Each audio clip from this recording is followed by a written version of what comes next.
再来看今年美国的万圣节嘛是真无平静。伫缅因州发生枪杀案，有18人死亡，13人受伤。另外，伫乔治亚州州立大学亚特兰大的校区附近哦，阁有美国南部的佛罗里达州嘛拢传出枪案。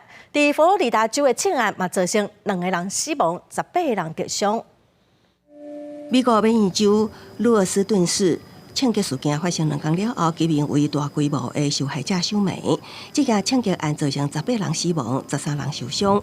美国缅因州州长米尔斯证实，40岁嫌疑人卡德伫枪篮内底被发现的时阵已经身亡。警方伫附近地区发现伊弹掉的车辆，因过记者透露，伫车内发现有偌济枪支甲刑符，也当咧调查杀人的动机。It just seems crazy that he's not here today. What a life we have to go through. It's terrible. 嫌疑人卡德伫25暗犯下美国今年以来上大规模的枪击事件。27，美国当局确认受害者的身份是位70多岁的一对翁仔某，甲一名甲父亲同齐互杀害14岁查甫囡仔。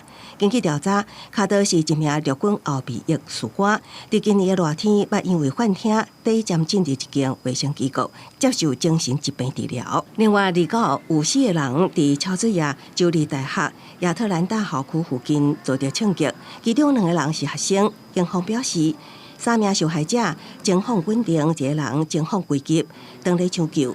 有看到人表示，彼当时2方面的人讲话袂合，就去原计刷传出枪声。警方记者透露，敢是逮捕任何嫌疑人。美国南部的佛罗里达州也伫当地时间29暗发生大规模的枪击事件。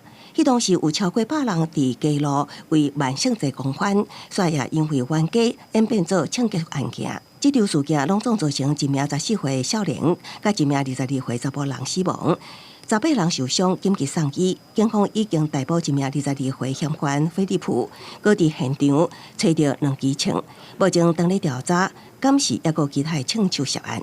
公司新闻新罗北平译。